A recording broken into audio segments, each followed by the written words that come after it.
Welcome to the Legacy of Luxury. Nick Constantino and Jaron Solomon here from Solomon Brothers Jewelers. Jaron, how you doing, bud? Well, I got a fresh new haircut this morning, Nick, so I'm doing pretty good. He did. He got it in the office, believe it or not. And in case I need to blackmail him by some odd way, I know how to do it. And I really wanted to just pop out behind her and go boo, wish she was going right around the back area, but I did not, alas. So today we're going to talk about custom jewelry. And like most episodes, we're going to start with what I've seen from this from my short time in the industry. Yep. And then I'm going to make wild assumptions, as I always do. Always. And then I'm going to go to you to put some validity or just tell me I'm stupid and it's a bad assumption. How does that sound, bud? That sounds pretty good. Sounds normal. Sounds pretty normal. All right. So one of the things that I find the most fascinating is it's really not spoken about a lot. I think that, you know, from people not knowing we do it or being surprised, to being kind of, you know, the newer stores have those displays where you can kind of see it in action, but the bucket store, it's kind of in the back. So it's not part of the forefront of the store. Yeah. But I think it is something that is almost a lost art. And I think places like Etsy coming about show how much demand there was for something that the industry as a whole kind of let slip by the wayside. Yeah, I couldn't agree more. And I think that one of the things about custom jewelry is that it gets a really bad rap. I'm sure we'll get into it later in the episode. But it gets a bad rap in the sense that it's like, oh, custom, expensive. Right. Oh, my goodness. I mean, you might as well put bespoke on it and then really throw it all on. You know, mark it up, mark it up, mark it up. It's like, actually, no, you're cutting out all the costs is the funniest part to it. And I'm sure we'll get into that later. But you brought up Etsy. And I think that's what makes, you know, the independent jewelers very special. Is that not all of us, but, you know, Solomon Brothers in particular, we have master jewelers, and master jeweler is the amount of hours someone has put into their craft. But this is like old school stuff, like with apprenticeships. I mean, this is stuff that has been hundreds of years that as a society we've almost forgotten exist. Exactly. I mean, how do you think you learn how to make jewelry, right? I mean, you call it custom, but you know, you're fabricating and now you're doing CAD work and you're doing wax molds. And and we're going to talk about that whole process because I do find it fascinating. But I agree with you that like the concept of a master jeweler is probably lost on people. What actually goes into it, and probably the tools. I mean, we have an office back there that the area for those guys to clean and make jewelry is probably bigger than some jewelry stores. Yeah, no, it's impressive what they have going back there. And I mean, the laser machine is, I mean, to make really good jewelry today, I mean, the amount that's at your fingertips, it's just expensive to get the laser machine and the welder and all of this kind of stuff. But, you know, they've got everything they need back there to do it in-house, ready to go. And to have that ability, honestly, it's incredible for us. And when people find out, I literally just walked in here to do this podcast. I was out there, we were talking about, a young lady brought in some jewelry from her mother and grandmother, and we were, you know, putting it all together and laying it on the table. And she showed me pictures. I like this. I like this. Yeah. And all I'm thinking in my technical brain is like, okay, well, that's a basket of metal fused together with another. And you've got a 2-stone ring. So the sky's the limit. Yes. The sky's the limit. We can do anything with it. Yeah, and look, I think one of the things, and we talk about luxury a lot, but the concept of luxury to me is gold is something to which you buy for value, to which always serves another purpose. Whether it be for the fashion part of it, whether it be the traded in for money, whether it be it's a sentimental value so you can melt it down and build something new. There are not a lot of things in our world today that have the ability to be upworked and recycled and upcycled and like a piece of jewelry does. And I think it's lost on society because we focus so much on the buy more, buy more. Yeah. But I think one of the pride points here is the ability to use, like if you want bring something in, let's say you came into something, a family member passed, okay? You don't have to trade that in for money. You can recycle that, take the parts that you don't like, or use some of the recycling to fund this brand new piece that you could hand down as an heirloom. There's so much that goes into it. Tell me a quick story of something an instance that happened to you where something like this happened and we were able to do something just so amazing for a customer. Yeah, well, I'll give you 2 examples. One really, really quick. You know, the old S-Link style tennis bracelet, very popular back in the day. In yellow gold, got passed down. Now the style's a little bit more white gold, more straight line tennis bracelet. We did that for somebody a week ago or so. So you took the diamonds out and redid it? Yeah, just like that. I mean, quick and easy, nothing to it, nothing even custom to it. So we used the gold that they had? And just rhodium plated it, or did we kind of redo it? No, we were able to melt it down. That's awesome. Get it in the casting. And we were able to give her grandmother's bracelet essentially back in today's modern time It's unbelievable. Quickly. And I think that's the most important part. Like, again, for us, this is great work. So, all right, I know you got another one humming. We're going to keep you hanging at the break until we tell you the next story. But you've been listening to The Legacy of Luxury. We'll be right back. Welcome back to The Legacy of Luxury. After that cliffhanger, we're going to leave you with another cool story. So we talked about redoing a tennis bracelet. And it sounds small and trivial, but think about it. Like, why would you go buy a brand new tennis bracelet when this is as simple as melting, replating, putting diamonds in, and you keep the sentimental value for whatever reason you got it for. And again, sentiment is personal. Luxury is personal. Like we don't judge why you have a sentimental value. Right. So I'm sure that I have an ex-girlfriend somewhere that gave me something that I look at cathartically or break or burn to the ground every once in a while. You know how it works.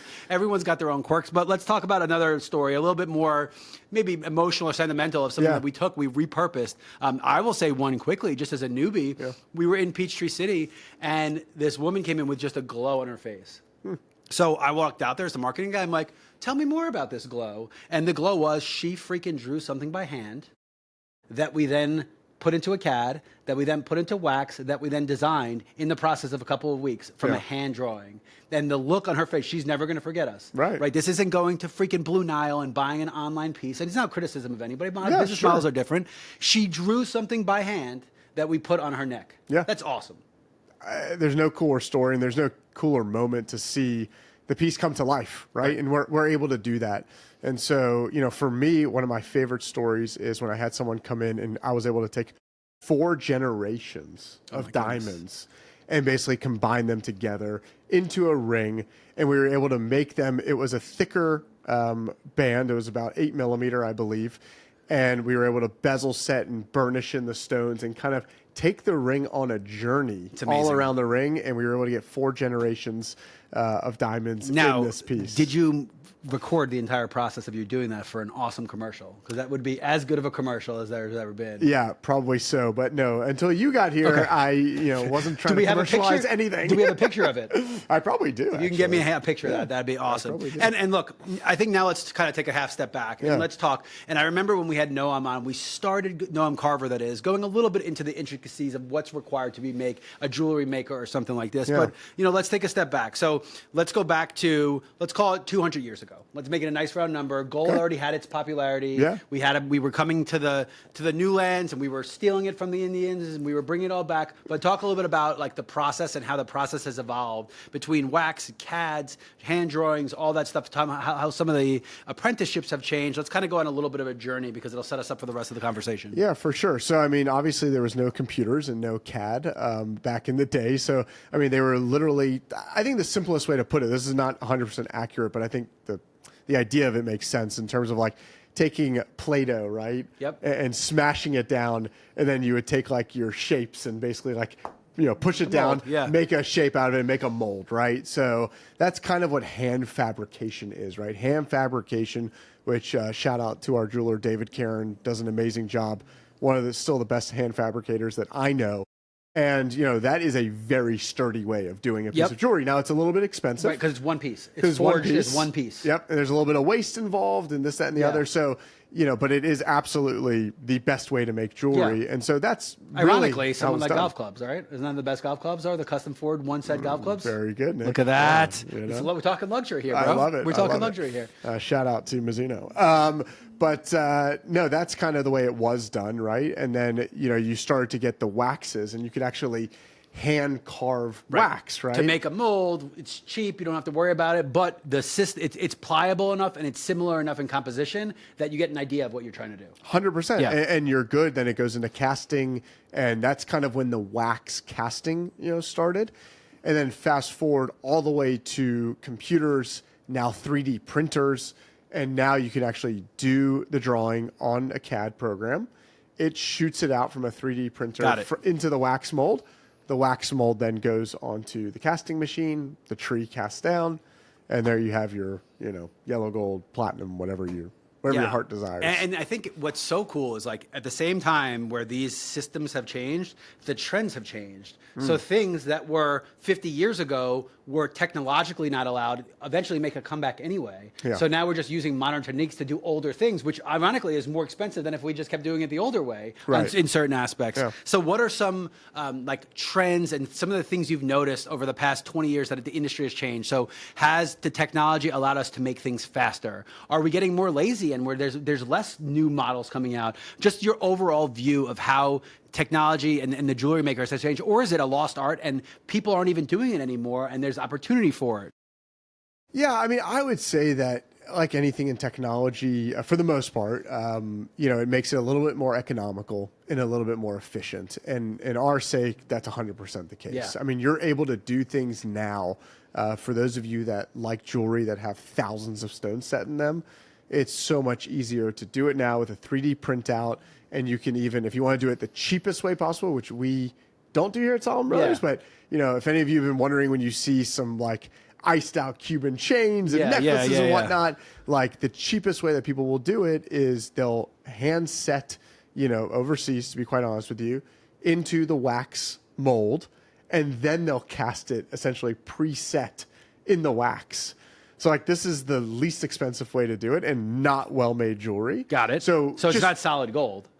Oh, it's still solid gold. It melts the wax out, but it has exactly. Got it. It kind of melts around it, and it's almost like in the setting. Got it. And then people carve around it and polish around it. But you're polishing the piece with the diamond in it, which obviously you can't get into every nook and cranny in it. But this really is helpful in the price. I just give that example because you said that did it make us lazy a little bit, and it did. It did in that regard. However, you know, when you want a beautiful piece of jewelry, that does not mean it can't be 3D printed in the wax and done. And I think it's an excellent way to do it. And we've seen incredible efficiencies created. Yeah, and like, look, I love efficiencies, but I also know, like, if you go back to medieval Italy, there were a lot better painters then, and there were a lot better sculptors because everyone had their trade and they were so good at it. You know, when you look at the Art Deco and styles, even New York City, like what the buildings used to look like, and now how they look like they're falling apart now. But can I tell you something there? It's interesting. I was actually talking to someone about this morning, funny enough, about the old time. He was actually from New York and telling me about the greatest city on earth, of course, the Italian place he walked into. You have to throw it out there. You know, he got the calzone and he got the this and that. But it was really cool. But you talk about the old days, there was a lot more trust and a lot more family feel. Now, you know, with custom work, you are up against other people. So the CAD drawings have really been extremely helpful to show you guys, the viewers out there, right, of like, what is this going to look like? How is it going to come to life? Before, it was, okay, you could hand sketch it. Trust me. It'll be exactly what you want. Just trust me. It'll be exactly how you said it, you know? And now I can show it. You know, we can envision it. Tangible, real. And I think that's every industry, right? I think we are just at a point where trust in corporations and society is just at an all-time low. Look, trust in politicians, you name it how you want to. Now, look, there's cyclicality and everything. But I agree. And I think one of the advantages we have is having this trusted name. And I actually encourage people to take more risks and try this stuff. At the very least, we say we can't do it. You know, as a family-owned company, it's not going to be perfect. I remember reading a review and someone brought like a 100-year-old ring in and the expectations of what they were going to get out of this ring. They're like, wait, what do you think? We're going to dip it in like freaking, like, it was just insane, the expectation. Like, it's old. We can't change the age and the deterioration of it, but we can do our best with it. So I think there's something about that honesty of like, look, you should not do this. Right. This is not a good idea. Or like, yes, melt this, take the value because $3,500 a freaking ounce is never going to happen again. I know. Like some of that is also. And it's so hard because our jewelers are so honest and so good back there that people do bring stuff in and it's like, hey, this is not a good idea to touch this. And then they'll just go to some fast fix place and they do touch it, then it falls apart. You know, but we're not in this business to say I told you so at all, right? We're in this business to guide you, and we love old pieces of jewelry. We find it so fascinating. But, you know, we try and guide it in the right direction that sometimes you've got to remake it or whatnot. So, what do you think are some of the motivations of people? Obviously, there's the easy hand down in a generation, and my mother gave this to me, but even then, like, back in the day, what was 10 karat, what was 14 karat, what was 18 karat? Yeah. It's a lot easier to lie back in the day, right? It's a lot easier to say Mima had like an 18 karat really, but it's really like 8 karat on a lucky day. Yeah. But what are some of the motivations that you found, and just odd things? Are they momentums? Are they mementos, things that just, what are some of the motivations you think people have for wanting custom or coming in and asking for custom? Yeah, I think the number one thing that is not being passed down, so we'll stay away from that because that's obviously the number one thing that happens, but a lot of it is fun stuff. People are on vacation. Yeah. People are in Tanzania, and they want a Tanzanite, and they just walk by somewhere, and it's it truly is a memento on their trip, but you still want it to be placed in nice jewelry. So it's just stuff like that I find that people find stuff around their world travels, and can we do something very fun? Bezel set it. Maybe someone picks up some money that's old money from somewhere, and we set it into a coin bezel, or that it's I nerdy see that. stuff. It's nerdy stuff. Little quirks about people that only probably appeals to them. Call me a nerd, Nick. Yeah. What can I tell you? I didn't say that loud. I think it's fascinating. And the reason I ask is because, again, like, I'm trying to tell everybody, you probably got your own nerdy thing that if your wildest dreams came through, that you would love to have jewelry. Or I love the concept of, I bought my wife a tennis bracelet 10 years ago. I could afford a nicer one. Well, let's maybe make it a necklace for my daughter or something like that. There's so many things you can do with it. And I just think either we've done a poor job of getting the message out, or people haven't grabbed onto it because their brains don't work that way. But there's so much opportunity for upcycling. Like, we don't have to go digging for this stuff. There's so much gold out there. There's so much stuff we can make. And I think it's something we should really advocate for, to be better patrons of it, because I think it's good for society as a whole. I think so too. And what I find it wild is when people come in to upgrade their diamond, and our team says, "Hey, why don't you put your original diamond that I'm sure means a lot to you that you got engaged with into a pendant?" They're like, "I never thought about that. Yeah. I thought I was going to have to give it to you guys," which we'll take trade-ins. Don't get me wrong, but they're like, "Oh, I didn't even think about it." And you keep the sentiment to it, and they're so happy that they have what you originally proposed with. And I love that. I think that that's so special. And making things into a right-hand ring, it just all kinds of options. Yeah, I love it. I think it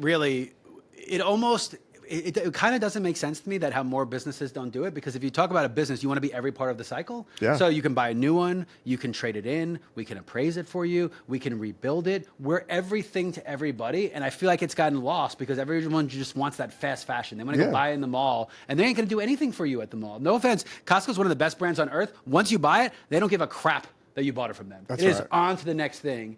So I think it's for everyone to decide, like, what do you want out of your jewelry, right? And I think as you age into these things where you want that sentiment and that long term, right? Like, the difference between a Timex and a Rolex could be its own episode. It's a very in-depth, but you know what? The Timex tells better time. You're right. It tells better time.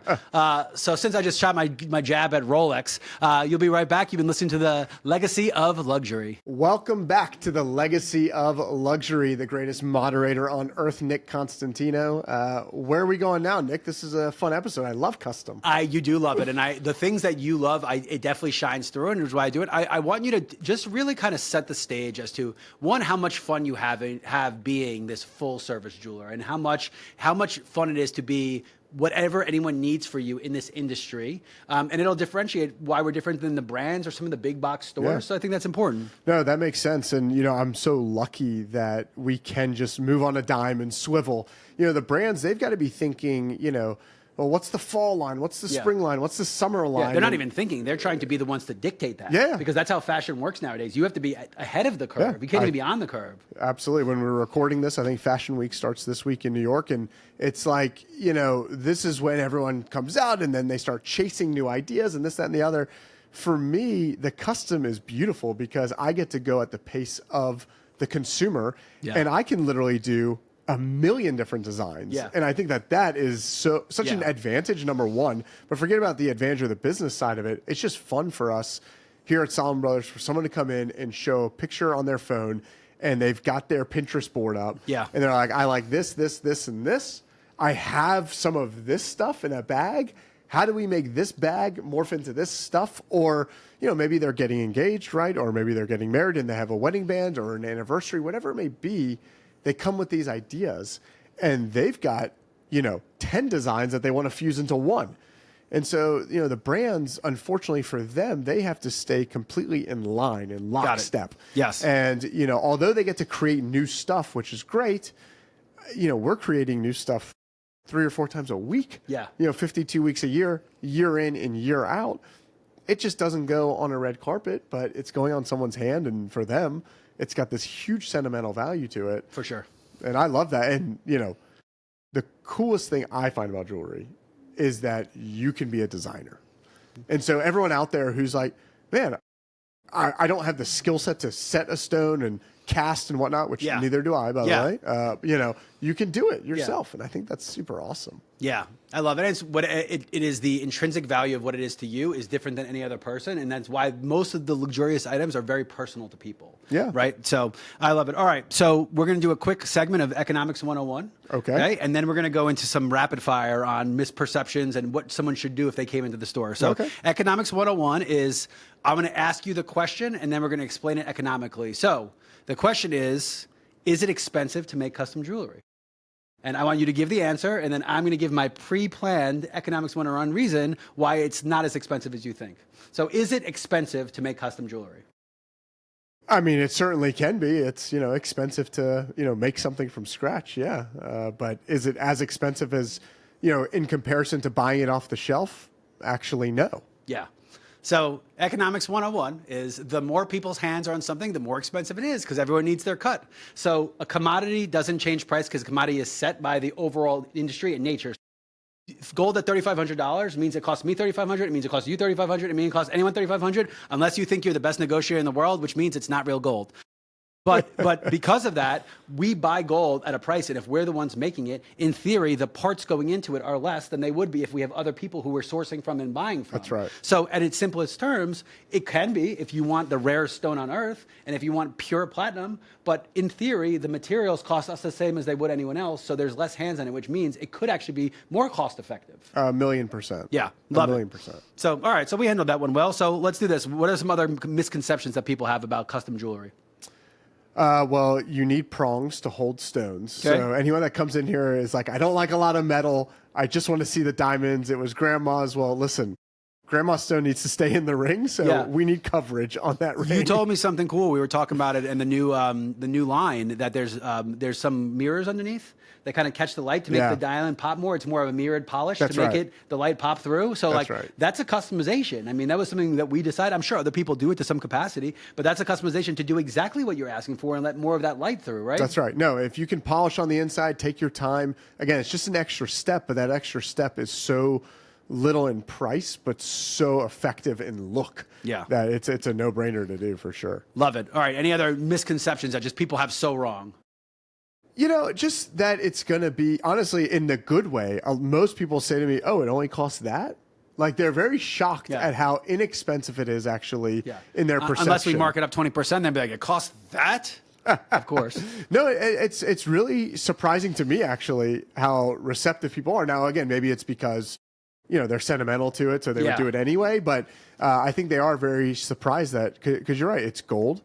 It's their diamonds, right? And it's labor. Yeah. And it's all being done in-house. So you're really cutting out all the, the factors involved. Love it. All right. So let's leave it at this now. I want you to, if someone is coming in and they're like, you know what, I really want a custom piece of jewelry. Okay. They're going to walk into a store, maybe not our store, maybe they're listening in somewhere else. Yeah. How do you know immediately if that person is trying to take advantage? How do you spot the good guys that have the capability to do this? Well, I would ask them, one, if they are doing it in-house, if they have somebody that has a capability of making this in-house. Because maybe ask them to show you where they're making it when they're in-house too, because anyone could say they can do it. Like, you should see our room. Yeah, no, absolutely. There should be people there that do it. Ask them if they have CAD ability, so that they can actually show you what the drawing looks like. That technology is there, so don't miss out on it. And then ask them to explain their pricing. Ask them to break it down. How much is the gold? How much is the labor? They should be willing to tell you that. And if they're not willing to tell you that, I wouldn't go in there. This is, everyone is allowed to make money. Don't get me wrong. Yeah. But when you're doing a custom piece and you're providing a lot of the materials, you should just ask these questions to say, hey, where'd you come up with that number? Yeah, and ask in advance. I think it's a great point. Yeah. Like, ask those things in advance so you don't get all the way to the end and waste all this time and effort to get something that you don't want to buy. And that's a trick, right? Yeah. Part of the technique is get someone emotionally bought in before you give the price, so they're like, Yeah. So, you know, it's a great episode, and I could tell you love it. We're probably going to do multiple on this kind of thing because as our ideas change and women's change and we see these custom pieces, they're great things to show off. So you've been listening to The Legacy of Luxury, and we will catch you next week.